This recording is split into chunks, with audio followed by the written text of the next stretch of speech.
listed in the program as a prayer for Wallace, but we could say that Wallace is in very good hands, and perhaps more appropriately, it's a prayer for us. May we pray. Oh, Father and Mother God, we are continually astonished by your all-surrounding comfort and grace, discernible even in moments of deepest sorrow. All here have been touched by Wally in special ways, and therefore by you. For held in the warm embrace of seamless presence, we can no longer tell the difference. And so we lift our broken hearts to you in humble thanksgiving and joyous celebration. Amen.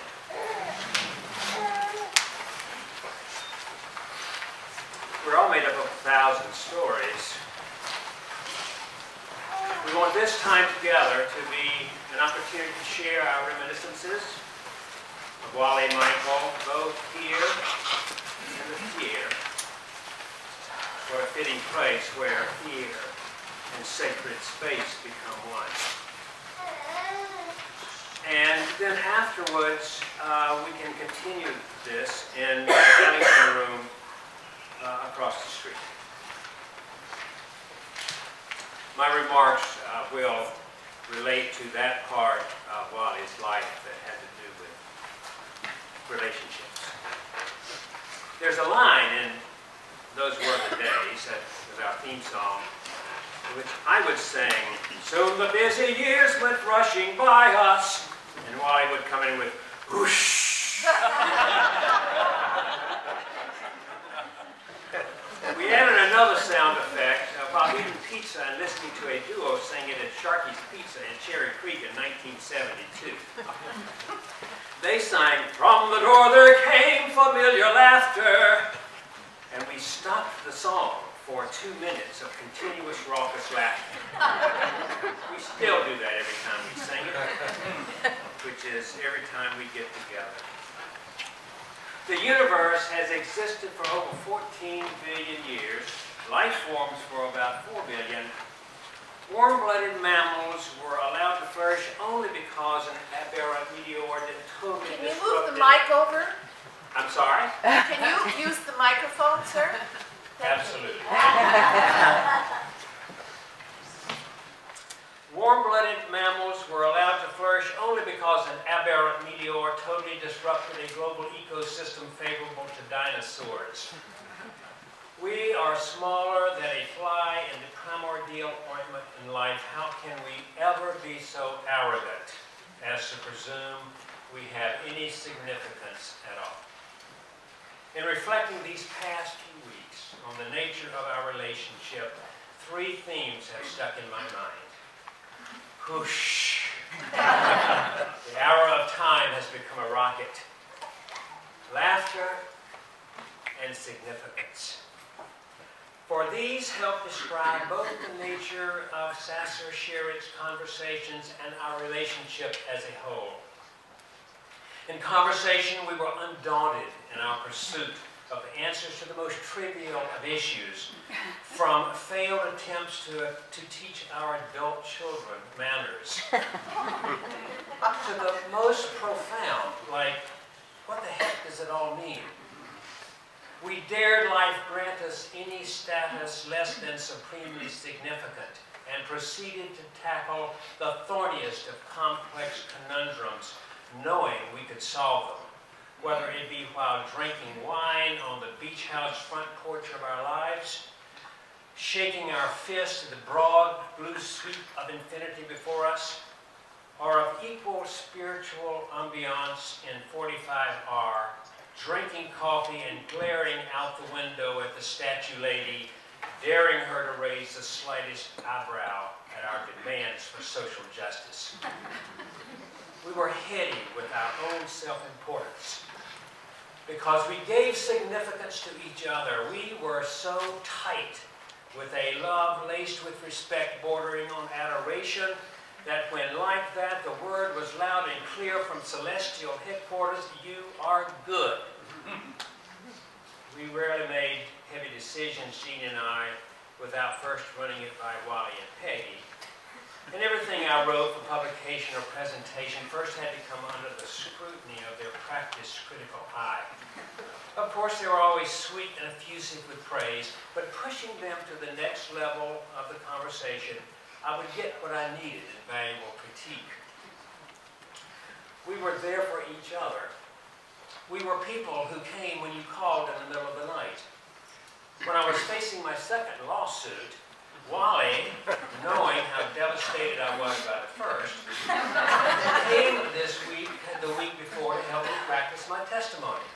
I gave him the answers I thought likely to be asked, and then he listened to make sure my answers would make sense to the jurors. Usually he would ponder each response before saying, well, I don't think I would say it quite like that.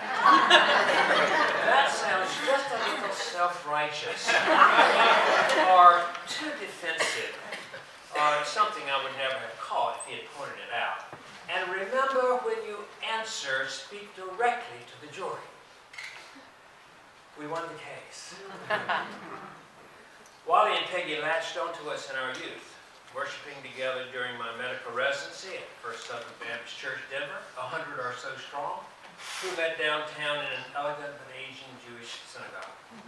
And they essentially took us home to raise. That's a Southern saying. Peggy said, why don't you come home for Sunday dinner with us? And we arrived to a full-course home-cooked meal in the middle of the day, the likes of which are rarely seen today. Then the children, their 3 and our 2, put on plays all afternoon. Shade directed. And later, Wally broke out his guitar, and we initiated right then and there the Wally and Charlie duo, soon to become famous in the annals of Wallace Sherertz folklore. I really can't talk about Wally without talking about Peggy, so joined were they at the hip. They were so good together. She's so patient, and he's so obedient.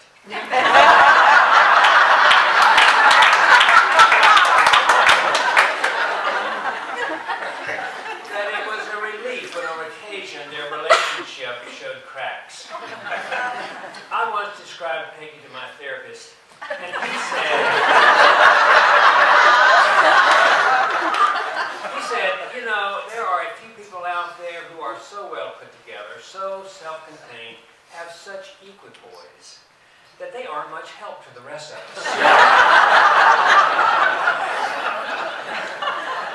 But most of the time, their lives were so seamless and give and take. Attempts to emulate was a big challenge, but we always came away from a long weekend with them vowing to try. So perhaps the most painful part of the relationship for me early on was the marital counseling sessions.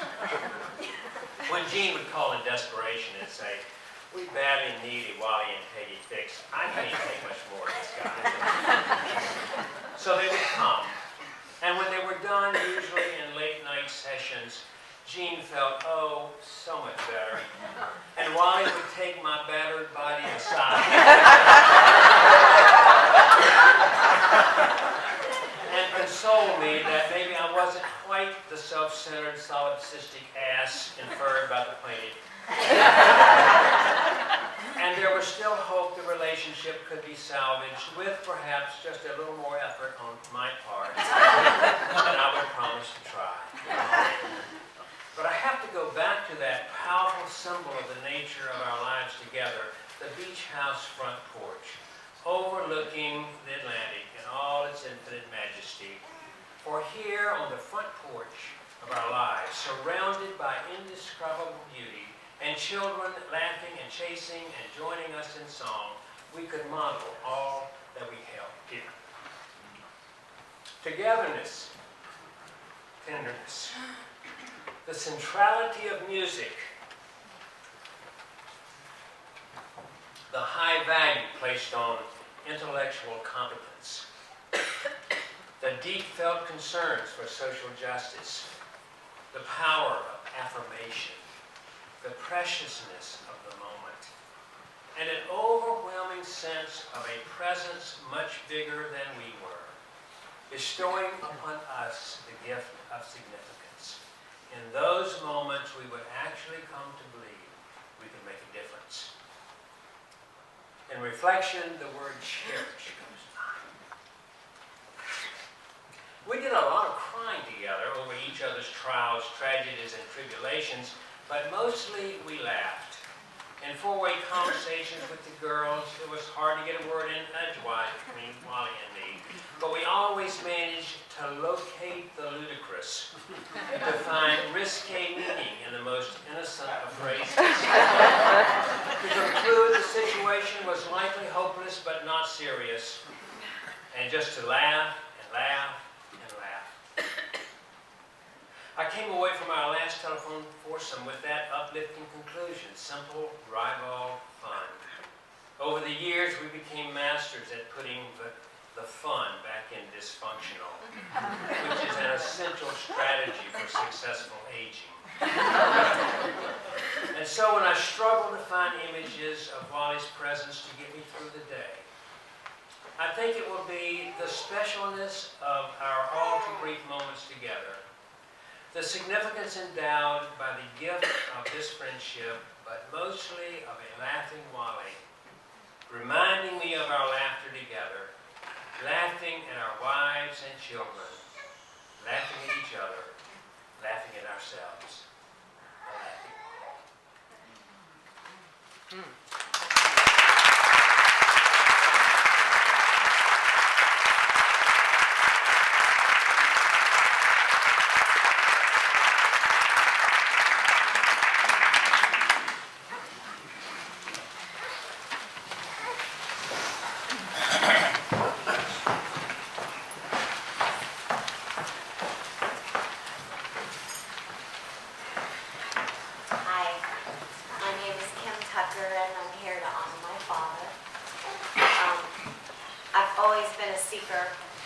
Filled with faith and hope at times, embracing my Southern Baptist upbringing fully, and at other times lost in doubt and even despair, replete with questions.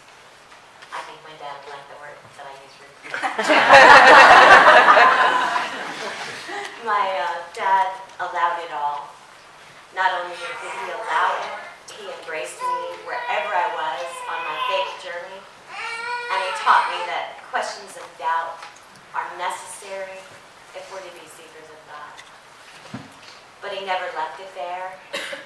Dad wrapped his words of faith, hope, understanding around me, and let me know that he was standing in the gap for me whenever I needed him to.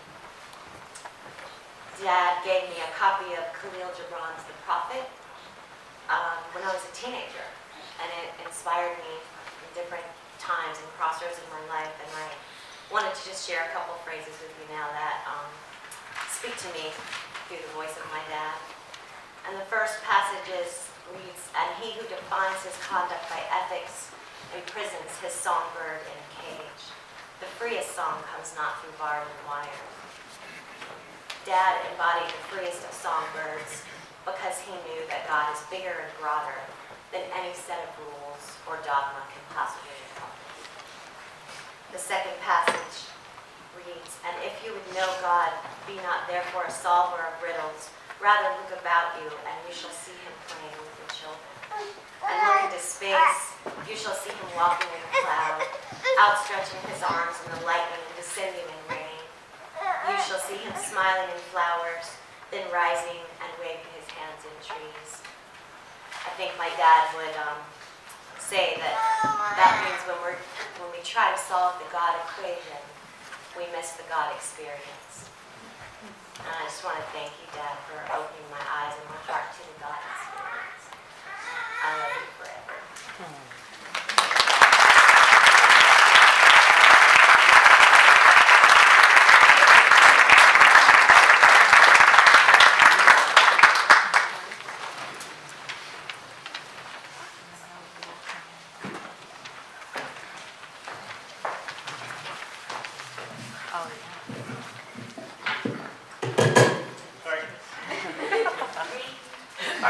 I'm Graham Tucker. I'm Kim's son and Wally's grandson. I Wallace was a very large part of my life. He was, I loved going up to see him. He inspired my love for music, and he always encouraged me to do my best.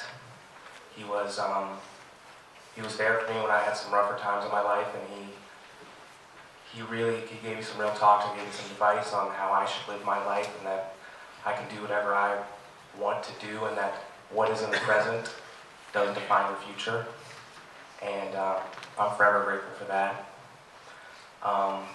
He was just such a smart, funny man. I mean, anyone who knows him can remember all the times he just would burst out into a song no matter where you were.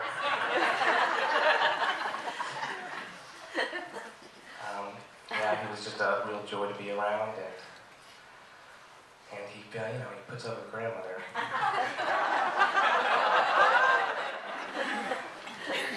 And the other thing I'd like to say about that is that his marriage to grandmother is a true inspiration to me. The happiness that he gave her for his whole life, the faithfulness he showed, it's a real testament. And I can only hope that I could maybe in some way reach half what they have. And he was just, in almost all aspects of his life, a real inspiration. And he will be sorely missed by all, and especially me. Thank you.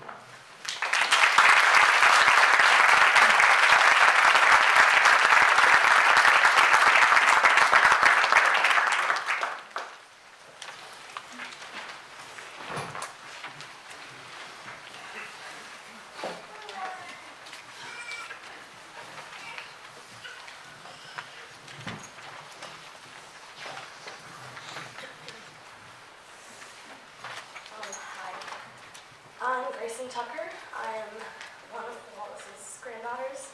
Sorry. He inspired me in many ways to pursue my love for music. And this year I participated in my first musical, and I know he was watching me because this is what he always wanted from me. So the best way I know to honor him is in song. So I'm going to sing Songbird.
Sherertz.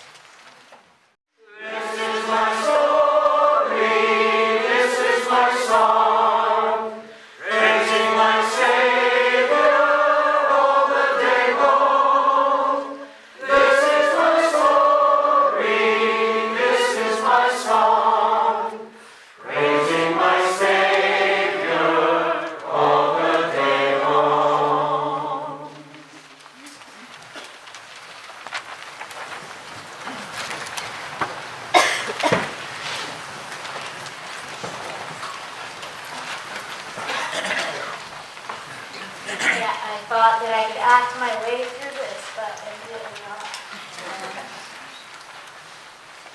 When things like this happen, I think we first think of them as horrible accidents,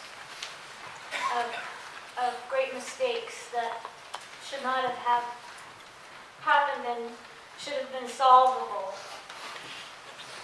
But over time, the grand design begins to unfold, reveal itself to us, and restore our faith and peace. And it is happening to me over the last few weeks, and mostly because of Dad's assistance both through the process in the hospital and afterward now as my glorious guardian angel. Dad had a banner year, the kind where everyone shows up to tell you how much they love you. Beginning with James Presley, Tom Cheek, Tom Womble, and Lanny Hall, who saw to it that he was given the Distinguished Alumni Award by his alma mater, Hardin-Simmons University. We went, Mama and Kim and I, back to Texas. We toured around. We saw our first apartment over the garage and the university, and at one point, the wall where all of the names of the graduates were embedded. And Mama's name was listed as Peggy Sherertz, her married name. And I was standing next to Dad when I saw it, and I said, "Oh, wow, it's Peggy Sherertz." And Dad just said, while gazing so contentedly, "I love that." And I could see in his face the glow of pride. And that night at the award dinner, the other two recipients had lengthy prepared speeches where they listed all of their accomplishments and what Hardin-Simmons had done for them in terms of creating those accomplishments. And Dad walked up without any speech. Oh, he forgot his speech. I thought this was going to be terrible.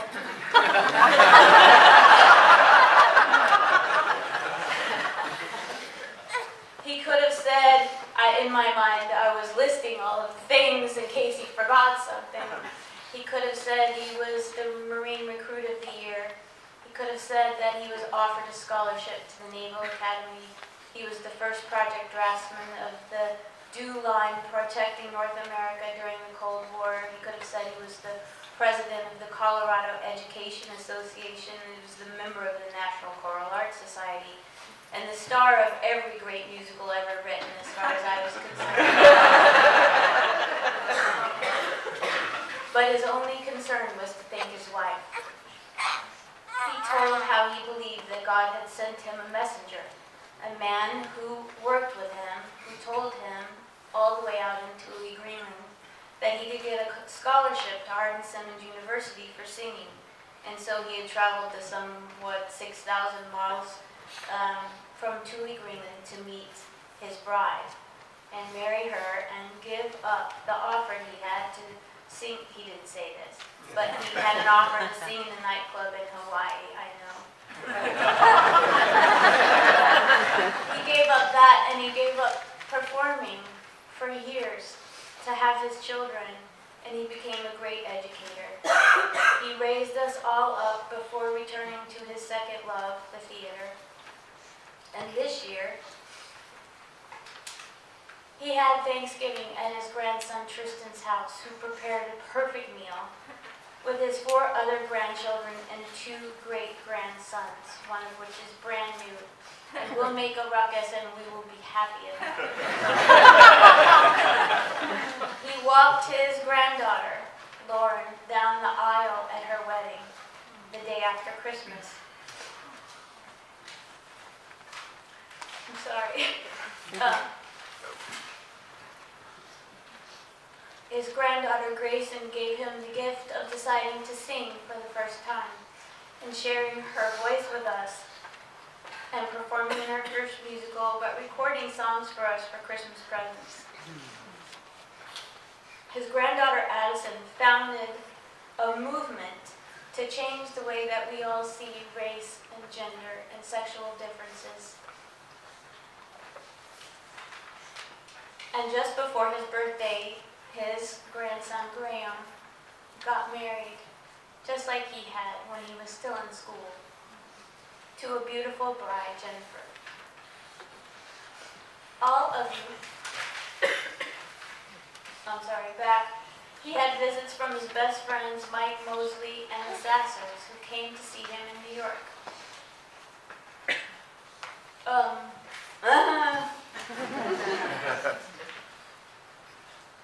And then he had his 80th birthday party on January 13th, where 30 of his great friends showed up on time to scare him almost to death.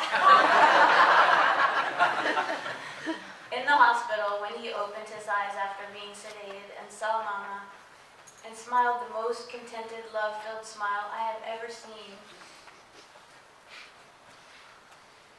I can't read my writing.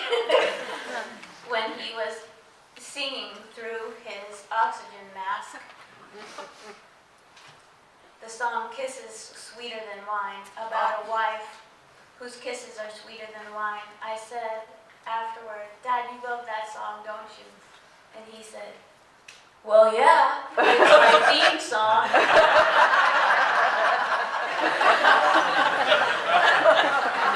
I'll share with you why. The last lines of the song are, "Now that I'm old and I'm ready to go, I got to thinking what happened a long time ago.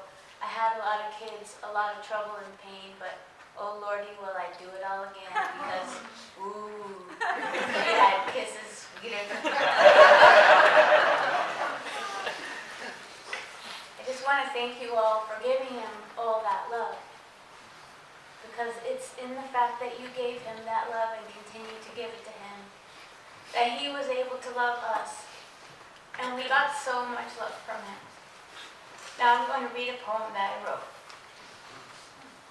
Make the path golden, make it fine, dust it with the silken sands of shells whose oceans have kissed the ears of star travelers and mermaids. Scent it with honeysuckles and night jasmines, and drizzle it with honey, that the blinded hero can find his way, even through the deepest night and loneliest day. Make the path and leave it lay, though it lay free of footfall, far as your eye can see. For it is in your faith that the path has met its destiny. Thank you all for believing and loving us.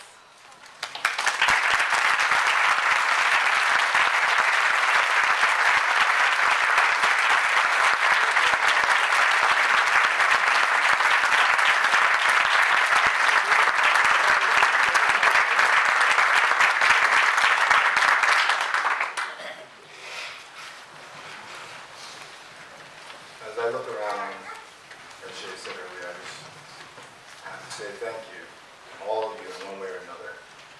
Just thank you. As I think about my grandfather, many things come to mind. But I also want to share a poem that he shared with me at my graduation, and that he shared with his father, or my father, and his father with him, and his father before that. It's entitled My Creed. To live as gently as I can, to be no matter where, a man. To take what comes of good or ill, and cling to faith and honor still. To do my best and let that stand, the record of my brain and hand. And then should failure come to me, still work and hope for victory, like Carl Best. Besides the "if at first you don't succeed" adage, the one thing that sticks out to me there, when I think of my grandfather, is to live gently. Work hard, play hard, study hard, maybe party hard, work out hard, but live gently. Take time, take note. Every day, my grandfather, he personified that way of life. Every moment. And he knew that it didn't take much to affect someone's life. Maybe a smile, or a word, or a hug. It doesn't take much. And I take that with me with him, to take every moment. And to live gently. And as Granddaddy would say, seize the day.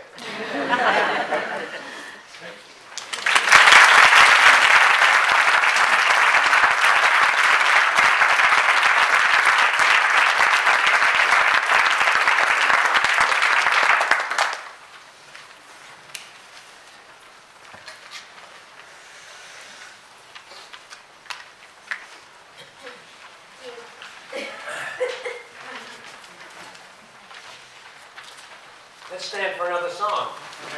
Good morning, fields and skies.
Now, this is an opportunity for those of you who are not on the program to step forward. We would like for you to come and use the microphone if you are able. And so let us have a time of sharing together now.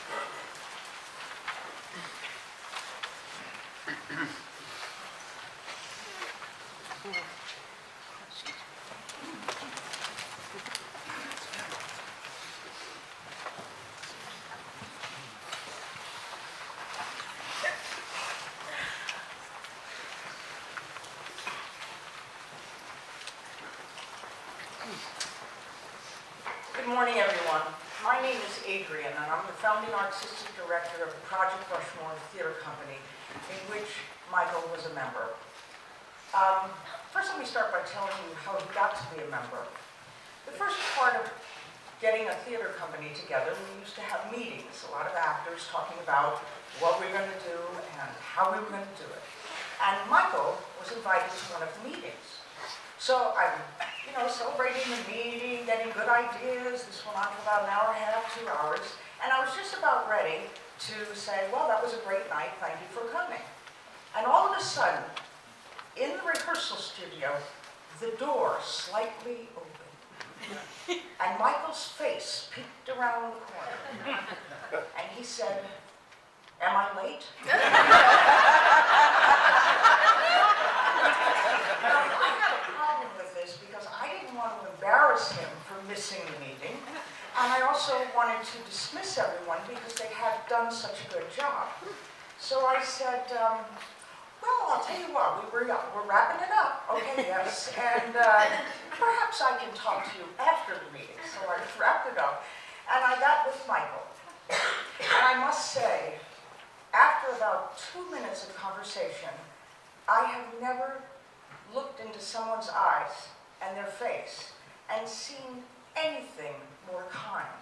And kind is a big word in my life. I think it's a fabulous word. And I guess I want to say, Michael, I do think you have one of the kindest faces I have ever seen, except for Pope Francis. I think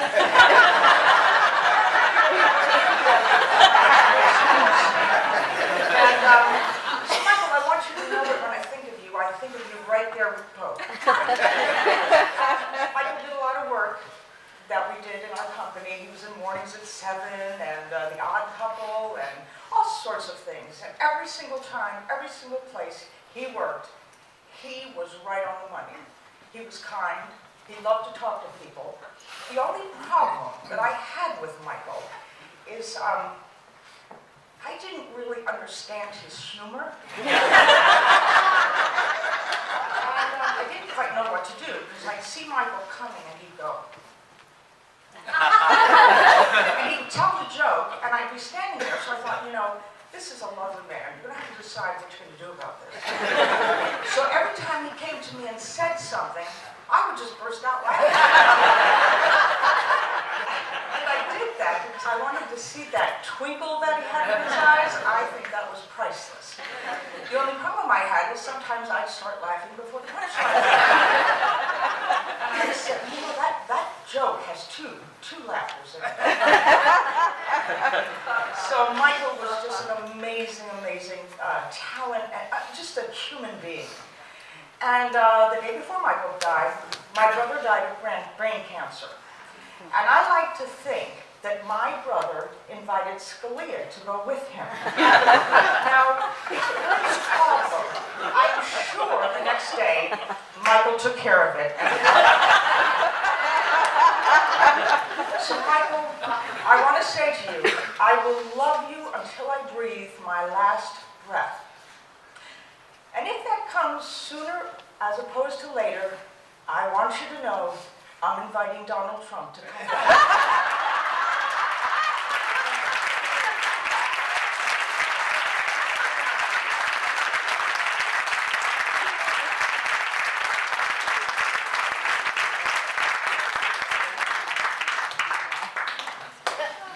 Franklin, do you want to come up and join us?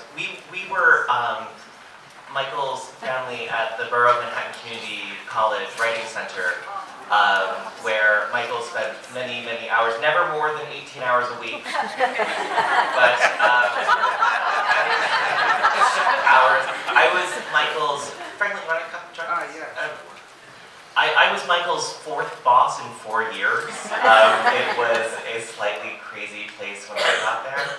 And Michael really made it a welcoming home. And I feel like I should be talking about the students and everything he did for the students. But what he did for me was really amazing. And I went through something really difficult. And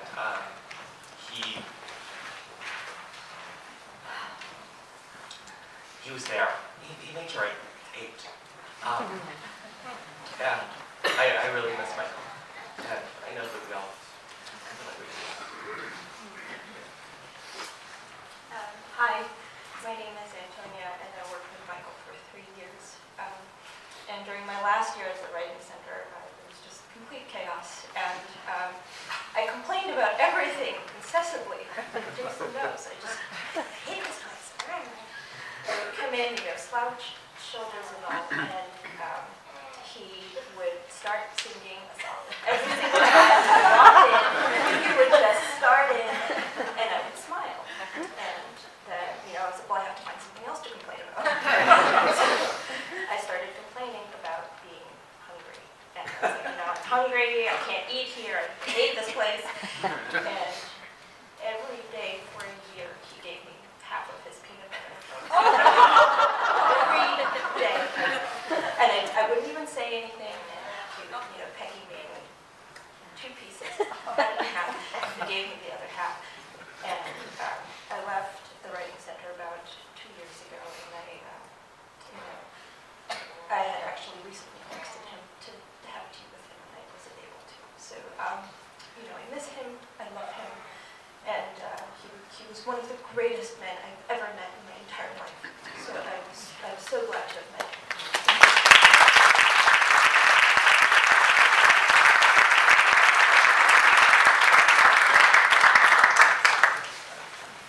I'm a colleague of Michael's, and he was a gentleman and an inspiration and a model.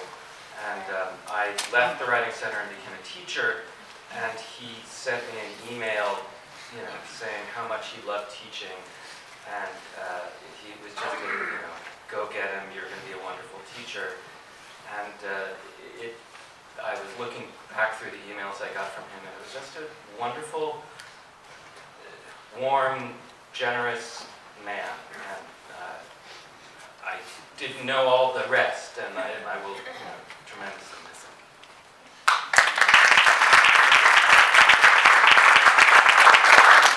Hi, I'm Ellen Gold, and I worked with Michael at the Writing Center, and he was a joy, a pleasure. He made hard days at work tolerable, bearable. He had a wonderful British accent that he would break into, which was great at the perfect time. And he would call Peggy, and I sat at the table next to him, and he'd say, "Private Sherertz reporting for duty. What can I bring home?" It was the sweetest thing. It was every day. It was so incredibly lovely, and he gave me wise counsel about marriage, which was helpful. I love my husband, but marriage is hard. And about middle age, and about life, and he was a true friend, and I miss him, and I will miss him, and going to work is not the same without him.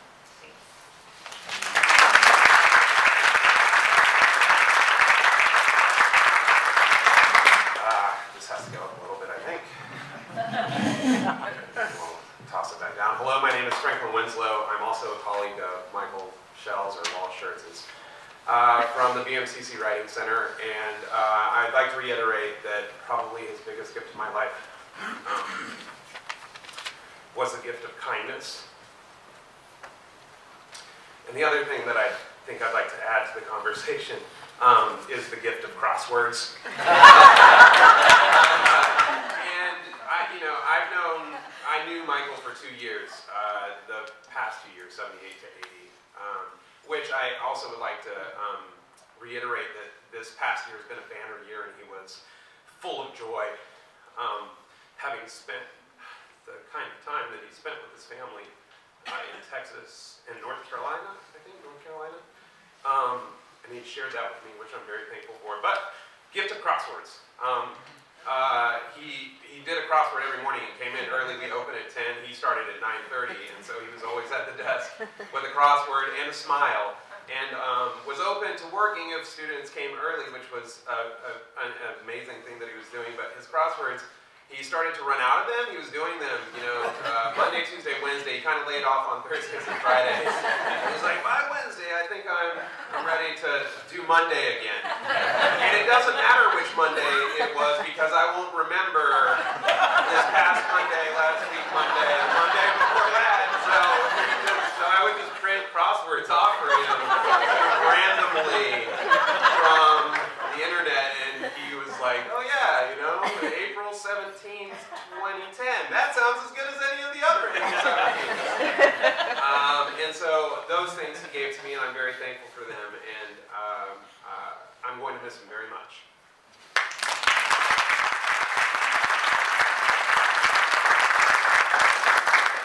My name is Vivian. I also work with Michael. I haven't seen him for a few years, but I just want to say all those stories are wonderful, and I remember mostly just always his smile.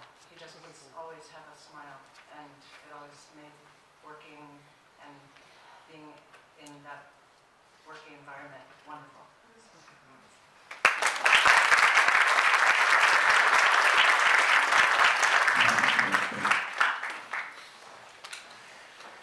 My name is Michael Iannucci, and I had the great pleasure of 20 years ago meeting Michael Shelle up at a little stock theater.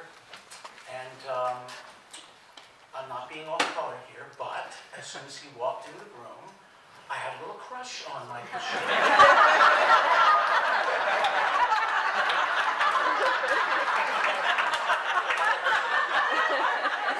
It was 20 years ago. I was younger. I'm Italian. It was summer stock. That's what happened.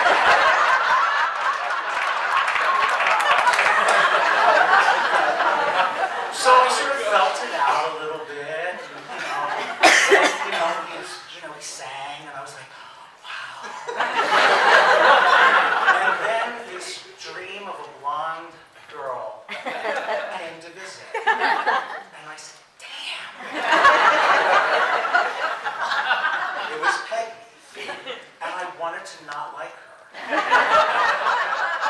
But how can you not like Peggy or love Peggy? And in that summer, of the 2 shows that we did, one of them was She Loves Me. And Michael and I had a scene in the second act. And it was the purest example of not having to do any work, because Michael was so full and rich in that scene that I just had to sit there and look in his eyes. And it was such a remarkable experience to be on stage with him. We are neighbors at Manhattan Plaza, and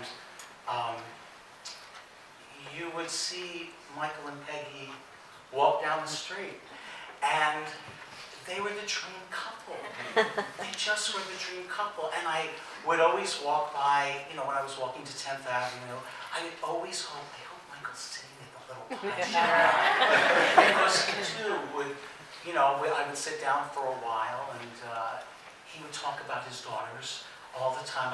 And I didn't know them, and I would say, how are they? And he would say, talk to me. Or I would still, if Peggy and Michael were walking down the street, I would still kind of flirt with him, and Peggy sort of flirted back, and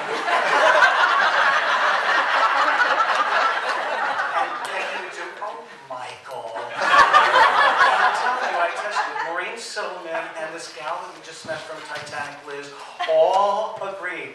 He was such a flirt.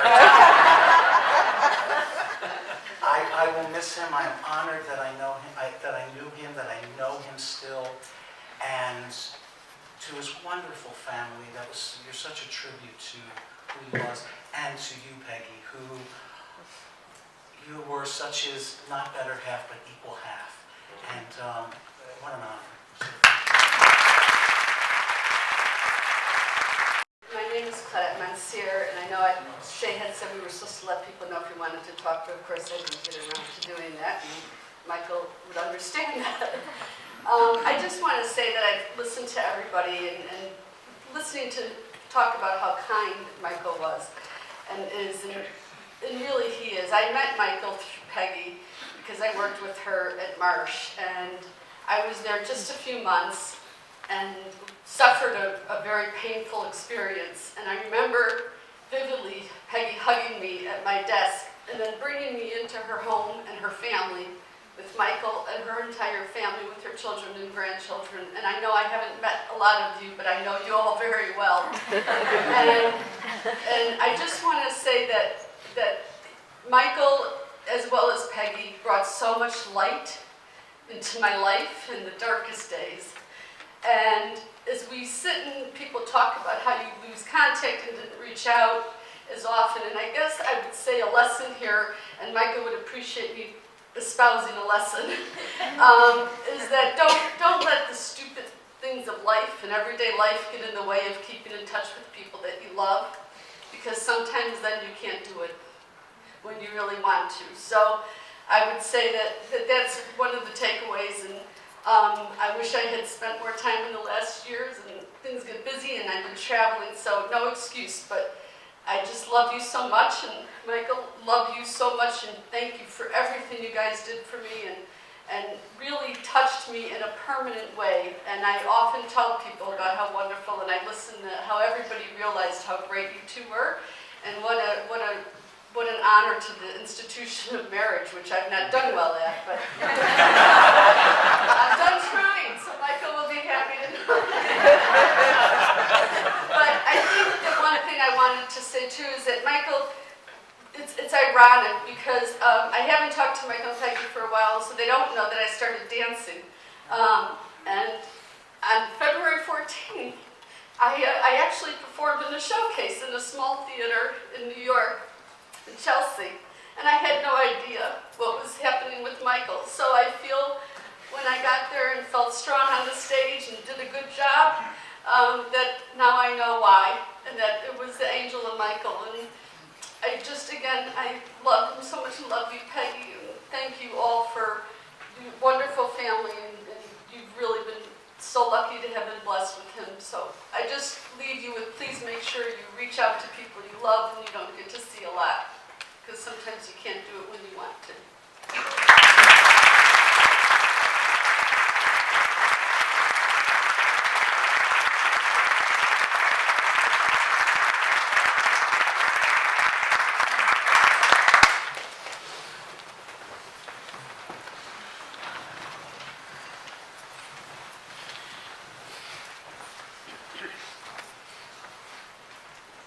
I'm the minister guy, so we're going to pray.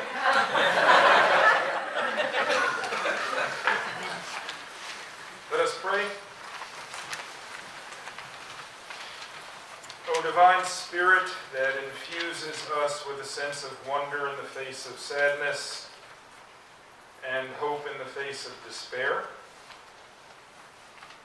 who reminds us of the paradox that in death there is life and in loneliness there is community. We commend to life the soul of our dear brother Michael, now left us. Grant that as our own days increase, we might be sustained by the memories we hold close to heart, and more so by the love and kindness of one another.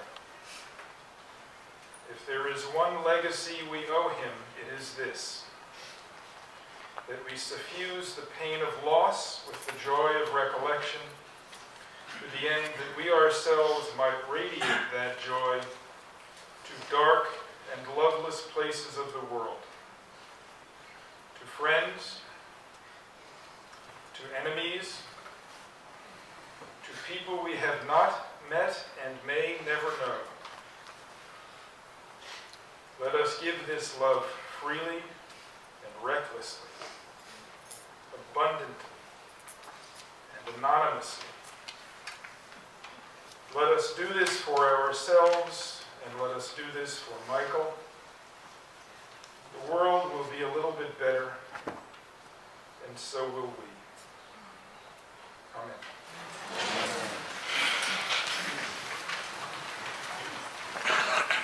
Let us close with that great hymn of consolation. Please stand.